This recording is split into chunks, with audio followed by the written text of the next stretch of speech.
감사합니다. 힘차게 아주 잘 불렀습니다. 감사합니다. 우리 교인의 여집사님이었죠. 그 남편 가운데 신씨라고 있었습니다. 신씨성을 가진 분인데 남편은 교회는 안 나왔어요. 근데 이분은 김대중 씨 열렬 지지자입니다. 그래서 당원도 했고요. 자기 입으로 자기는 김대중 씨를 40년간 따라다녔다. 그렇게 이제 말을 했습니다. 그 사람은 이제 김대중 당이 하도 많이 바뀌어서 모르겠어요. 김대중 당의 구의원, 여기 검단에 구의원으로 나왔다가 낙선을 했어요. 그래서 재산도 많이 잃었습니다. 하여튼 이분은 지극정성으로 김대중 씨를 흠모하고 모셨습니다. 그러나 실상 이 사람은 김대중 씨를 한 번도 만나본 적도 없고 악수 한 번 못 해봤습니다. 전화 한 통 받아보지 못했어요. 그냥 혼자서 짝사랑하듯이 그냥 나는 김대중 팬이다, 김대중 당이다, 김대중 지지한다 그러면서 평생 그렇게 살았습니다. 그러니까는 김대중 씨는 전혀 이 사람을 모르죠. 검단에 누가 신씨가 있는지 전혀 모르지만 자기는 그 사람을 흠모한다. 이렇게 해서 40년간을 이제 따라다닌 거죠. 우리 인간관계가 이제 이런 경우가 많이 있습니다. 나는 그 사람을 잘 안다, 친하다, 친숙하다 그렇게 말해요. 근데 상대방은 나는 잘 모르겠는데요. 나는 그 사람하고 친하지 않은데요.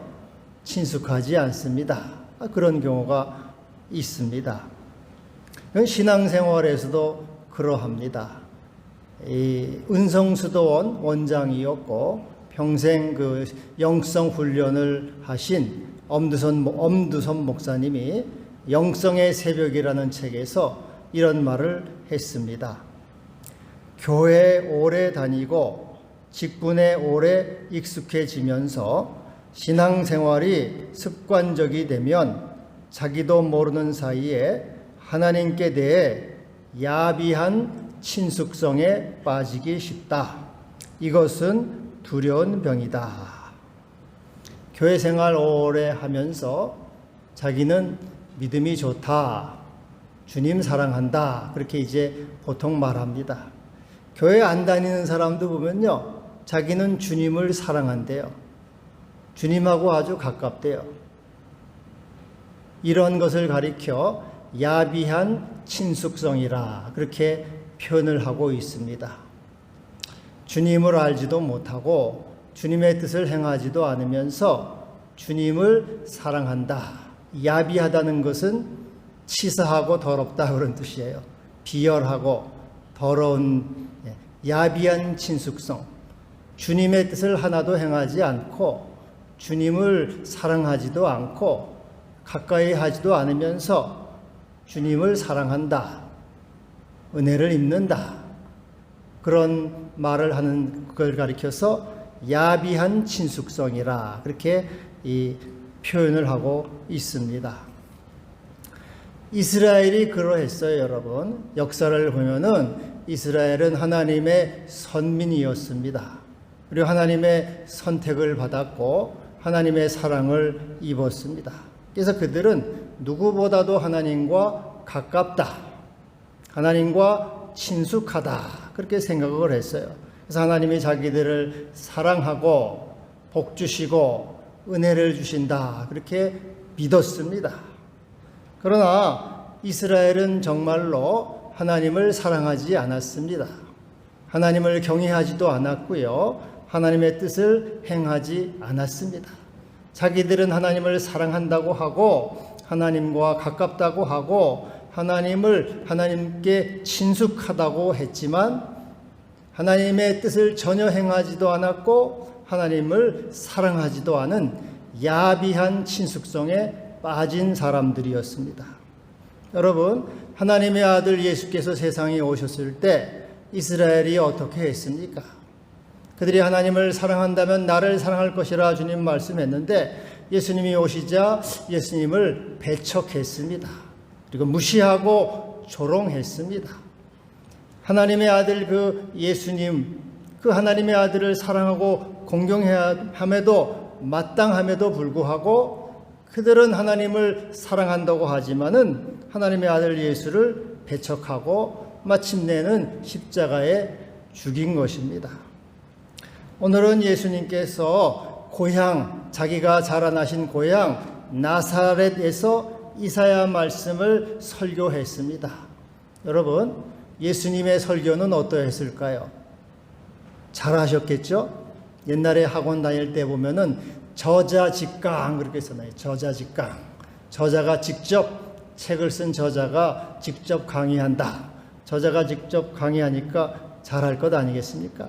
말씀이신 예수, 말씀 자체이신 예수께서 말씀하셨으니 얼마나 그 말씀이 오묘하고 참 꿀처럼 참 은혜로웠겠습니까? 그래서 듣는 모든 사람들이 그 입으로 나오는 바 은혜로운 말씀을 인하여 놀랍게 여기니라. 우리 주님이 말씀하실 때 은혜가 충만했습니다. 진리가 충만했습니다. 성령이 충만했습니다. 모든 사람이 다 놀랐습니다. 그러면은 아멘, 할렐루야, 감사합니다. 당신은 정말로 하나님이 보내신 아들이시군요. 우리가 기다리는 메시아이십니다. 우리의 주님이십니다. 당신을 사랑합니다 하고 주님을 공경하고 주님을 모셔야 되는데 그들은 예수님을 배척했습니다. 이 사람이 요셉의 아들이 아니냐? 이 사람이 무식한 그 목수의 아들이 아니냐? 개천에서 용 난다더니 개천에서 용이 났네? 당신이 저 가버나움에서 기적을 많이 행했다며? 그럼 여기 나사렛에서 기적을 행해 보시오. 예수님을 무시하고 배척하고 조롱했습니다. 이와 같이 그들은 하나님을 사랑한다, 하나님을 믿는다, 하나님의 뜻을 행한다 하지만은 정작 하나님의 아들인 예수께서 오셨을 때 그를 배척하고 조롱한 것입니다. 바로 이러한 자들에게, 하나님을 사랑한다고 하면서 야비한 친숙성에 빠진 이들에게 오늘 예수님께서는 두 가지의 말씀을 하고 계십니다. 하나는 바로 25절, 26절에 사렙다 과부의 말씀을 하고 계시는 것이죠. 엘리야 시대에 3년 6개월 동안 큰 흉년이 온 땅에 들었습니다. 여러분, 비가 조금만 안 와도 가뭄이라고 얼마나 야단칩니까? 한 몇 달만 안 와도 뭐 땅이 다 말라간다, 뭐 거북이 등이 되었다, 다 야단인데 3년 6개월이 비가 오지 않으니 큰 굶주림과 또 이런 그 기아에 허덕이게 됐습니다. 그래서 이 엘리야도 역시 이제 그 기아를 피해서 이제 이 까마귀가 주는 양식을 먹다가 까마귀가 주는 것도 떨어졌어요. 그래서 하나님이 야 이제는 안 되겠다. 너 저기 사렙다 과부, 시돈 땅에 있는 사렙다 과부에게 가라. 거기 가면 그 여인이 너를 영접해서 먹게 해줄 거다. 그래서 이제 엘리야가 하나님의 말씀을 듣고 사렙다에 있는 과부에게로 찾아갑니다. 찾아가서 과부에게 말합니다. 내가 배가 고프니 먹을 것을 좀 가져오시오. 떡을 좀 가져오시오. 라고 말해요. 그때 이 과부가 말합니다. 하나님의 선지자여, 내가 하나님의 살아계심을 두고 맹세하노니 나에게는 떡이 없습니다. 이 밀가루 조금, 기름 조금 있어서 이것을 마지막으로 만들어서 나와 내 아들이 먹고 이제는 죽으려고 합니다. 이 마지막 양식입니다. 마지막 목숨줄입니다. 마지막 생명줄이에요. 이거 내가 먹고 이제 아내와 아들은 이 극심한 이 흉년 더 이상 견딜 수가 없어서 이제 죽을 겁니다. 그때 엘리야가 말해요. 우리 보통 사람 같으면 저는 그렇게 말 못할 텐데 엘리야는 담대한 사람이고 하나님의 말씀을 받았기 때문에 그 떡을 만들어서 내게 가져와. 내가 먼저 먹어야 되겠다. 내가 먼저 먹고 그 다음에 너와 내 자식을 만들어 먹어라. 내 하나님의 말씀에 네 이 흉년이 끝나기까지 통에 가루가 없어지지 않고 병의 기름이 떨어지지 아니하리라 하였느니라. 이렇게 얘기를 해요. 이때 여러분 보통 사람들의 반응이 어떻겠습니까? 여러분이라면 어떻게 하시겠습니까?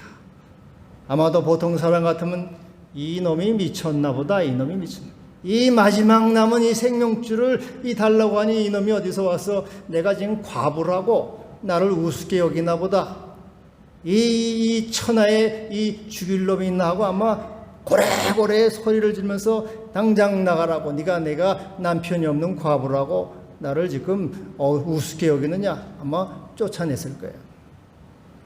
아니면은 이놈이 이 새빨간 거짓말 사기꾼이구나. 어디서 기름이 나오고 어디서 가루가 나오느냐. 이 사기꾼 같은 놈아 썩 꺼져라 하고 아마 야단을 치지 않겠습니까? 마지막 남은 이 양식, 이거 생명줄인데 이거를 달라고 하니 이게 정말 얼마나 참 기가 막힌 일이에요. 그러나 이 여인은 엘리야의 말대로 하여서 떡을 만들어 주었다.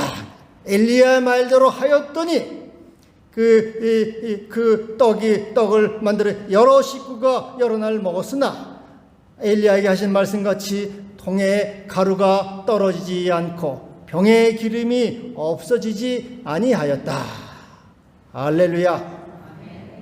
하나님의 말씀대로 순종하였더니 하나님 말씀대로 했더니 그것이 이루어졌다. 그래서 사렙다와 가부는 하나님의 말씀을 믿었다 하는 거예요. 믿었다. 그것을 믿었다. 아브라함이 하나님을 믿어서 의로 여긴 것처럼 사렙다와 가부는 하나님의 말씀을 믿었다 하는 것이죠. 내 믿음이 크도다. 내 믿음대로 되리라. 네가 믿음으로 하나님의 영광을 보리라 한 것처럼 이 여인은 믿음으로 구원을 입었고 하나님의 영광을 본 것입니다.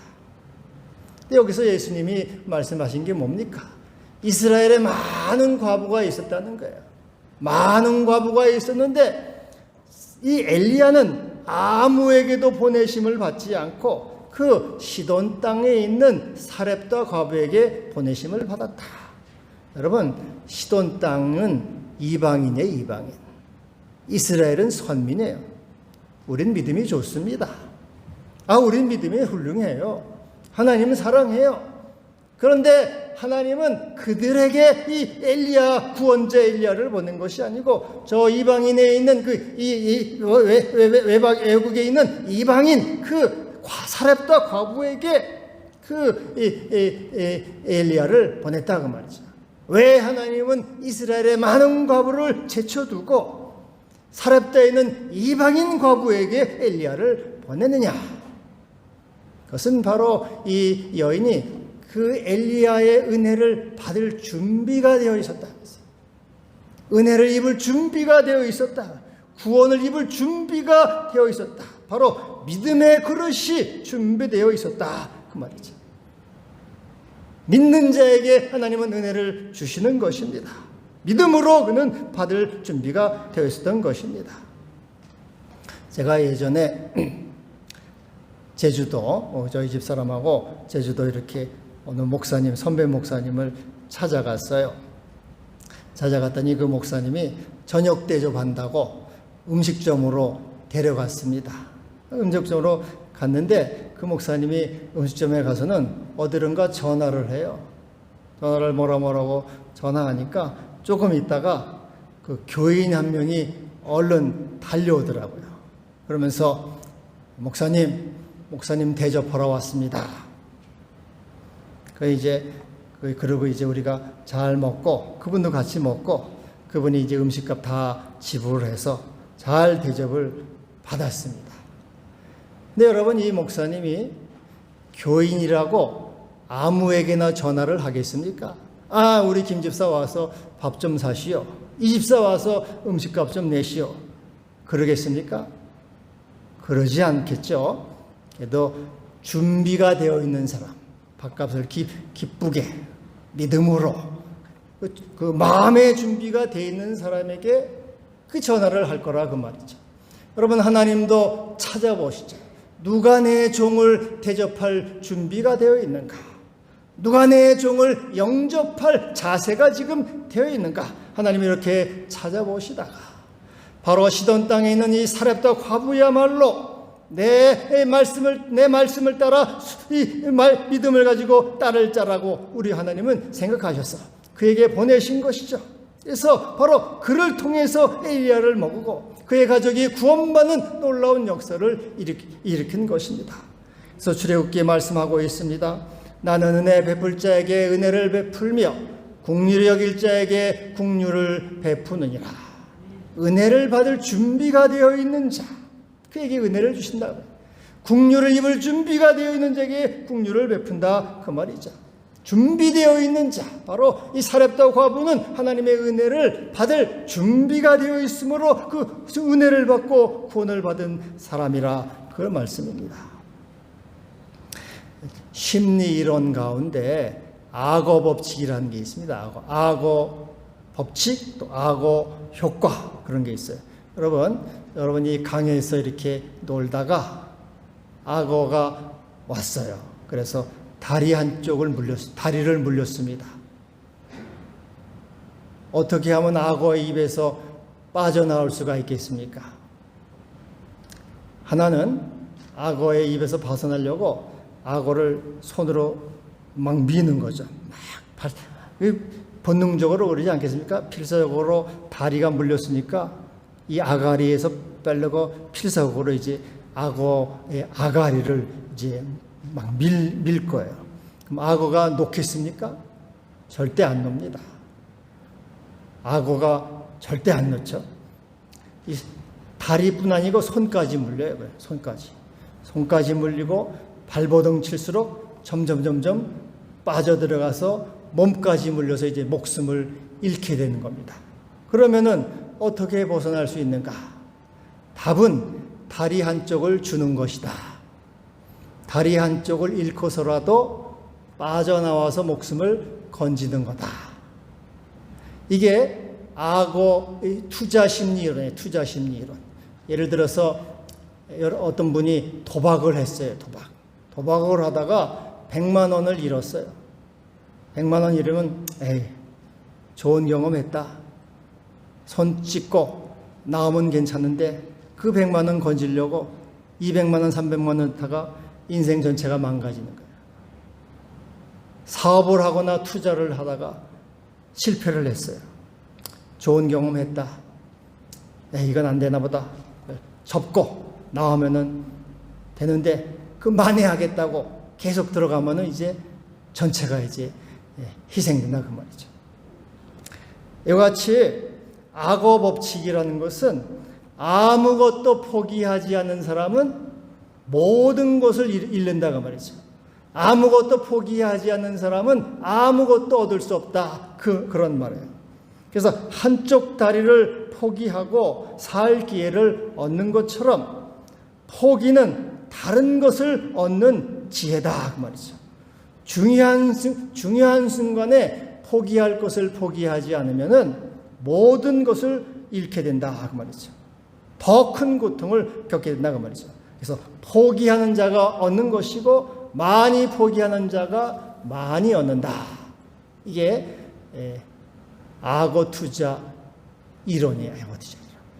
여러분, 하나님의 은혜도 마찬가지입니다. 우리 보통 사람은 나는 하나님의 은혜도 입어야지요. 그러나 이것도 포기할 수는 없어요. 하나님의 은혜도 입고 내 욕심도 챙기려고 해요. 하나님의 긍휼하심도 있고 내 정욕도 챙기려고 해요. 그러나 이것은 아무것도 포기하지 않는 사람은 모든 것을 또 잃게 되는 것이죠. 그래서 여러분, 사렙도 과부는 자기 욕심, 자기 생각, 자기의 정욕을 포기했을 때 하나님의 긍휼을 입고 하나님의 은혜를 입게 된 것입니다. 아브라함이 이삭을 포기했을 때 그는 복이 되었어요. 우리 예수님이 십자가에서 자기 생명을 주셨을 때 만유의 주님이 되셨고 부활 생명의 구주가 되신 것입니다. 여러분, 나는 은혜 줄 자에게 은혜를 준다. 나는 하나님의 은혜를 받을 준비가 됐는가? 이것을 살펴보시기를 바랍니다. 또 하나는 우리 주님 말씀은 이 문둥병자 나만 이야기를 하고 있습니다. 나만은 이제 이 엘리사 때에도 이스라엘에 많은 문둥병자가 있었어요. 그러나 하나님은 그러나 많은 이스라엘의 문둥병자 가운데 아무도 고침을 받지 못하고 수리아 사람 나만만 문둥병의 깨끗함을 얻었다 이 말이죠. 하나님의 선민은 이스라엘은 아무도 선택을 받지 못했습니다. 그러나 이 수리아 사람, 이스라엘이 멸시하고 조롱하는 이방인만 깨끗함을 받았다 하는 것입니다. 여러분, 왜 그렇습니까? 무엇 때문에?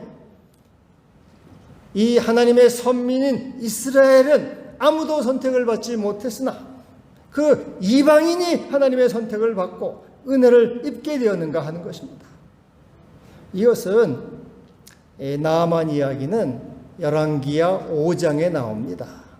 열왕기하 5장에 보면은 이제 나만은 이 아람의 군대 장관, 지금으로 말하면 참모총장격이죠. 참모총장격인데 문둥병이 들었어요. 얼마나 이건 뭐 참 끔찍한 병이죠. 근데 자기 집에 있는 그 여종을 통해서 이스라엘에 가면 선지자가 있다는 정보를 얻게 됩니다. 그래서 그 정보를 따라서 그는 이스라엘까지 찾아와요. 군대 장관 참모총장이면 존귀하고 높은 자입니다. 근데 찾아오니까 이 엘리사가 저기 수리아에서 참모총장이 온다 하면은 최소한 나와서 기다렸다가 영접해서 어서 오시라고, 참 먼 길 오셨다고, 수고하셨다, 이렇게 좀 맞이해 주는 것이 도리이고 예일 것 같은데 엘리사는 나와보지도 않습니다. 쳐다보지도 않아요. 가서 종을 시켜서 저기 요단강에 가서 씻으라고 하라, 요단강 가서 7번 씻으라고 하라, 그렇게 그 말만 한마디 전해요. 그러니까는 이 나만이 굉장히 화가 많이 났습니다. 분이 났어요. 이놈 봐라, 이렇게 천하에 건방지고 무례한 놈이 있는가. 그래, 내가 먼 길에서 이렇게 마차를 타고 찾아왔는데 나와서 나를 영접하고 수고했다고 하고 뭐 만져주고 뭐 뭘 뿌리고 뭐 이렇게 나를 극진히 대접해야 되는데 이놈이 나를 쳐다도 안 보고 저 요단강에 가서 씻으라고 하니 이게 도대체 이 사람을 뭘로 보고 이러느냐. 너무나 화가 나고 자존심이 상했어요. 그래서 이 나아만이 가자! 강이 여기 요단강 하나뿐이냐? 우리 이 다메섹에 가면은 아나발 강도 있고 뭐 바르말 강도 있고 더 깨끗한 강이 있는데 거기 가서 씻으면은 내가 낫지 않겠느냐? 화가 막 머리끝까지 나가지고 당장 막 마차를 돌려서 가려고 했어요. 그때 지혜로운 종이 와서 말합니다. 내 아버지여, 선지자가 명하여 더 어려운 일을 하라고 하면은 하지 않았겠습니까? 100일 금식, 100일 비기도를 하라든지, 일주일 금식을 하라든지, 어려운 일을 하라고 해도 했지 않겠습니까? 그런데 하물며 가서 씻으라고 하는데, 못할 게 뭐가 있습니까? 어려운 일입니까? 밑져야 본전 아닙니까? 가서 씻으면 안 되면 그만이고, 밑져야 본전이니까 해보십시오. 듣고 보니까 맞는 말이잖아요. 맞는 말. 먼 길에서 왔는데. 그래서 화는 나고 뿔딱지도 나고 자존심도 상하지만은 그걸 누르고 요단강에 7번을 들어갔더니 그 살이 회복되어 어린아이와 같이 되었다. 할렐루야. 여러분 이게 무슨 뜻입니까? 나아만은 순종했다. 순종한 자에게 은혜를 주신다 그 말이죠. 여러분 우리가 뭔가를 듣는 순간 기분이 안 날 수도 있어요. 화딱지가 날 수도 있습니다. 아니라고 소리칠 수도 있어요. 그러나 자기의 이 생각과 자기의 자존심을 내려놓고 순종할 때, 하나님 말씀을 따라서 행할 때 거기에 바로 하나님의 은혜와 역사와 구원이 있게 된다고 하는 것을 말씀하고 있는 것입니다. 많은 사람 가운데 바로 사렙다 과부의 믿음을 보시고 나아만의 순종을 보심으로 하나님은 그들을 구원하시고 은혜를 주신 것입니다. 마태복음 27장에 보면은 구레네 시몬 이야기 나오지 않습니까? 구레네 시몬이 억지로 십자가를 졌어요. 예수님 십자가 형틀 가는 중에 구경꾼으로 있다가 예수님이 자꾸 쓰러지니까 밤새도록 이제 매질에다가 기진맥진해서 예수님이 쓰러지니까 로마 군인이 창끝으로 탁 쳐. 너 이리 와. 이거 네가 대신 십자가를 져.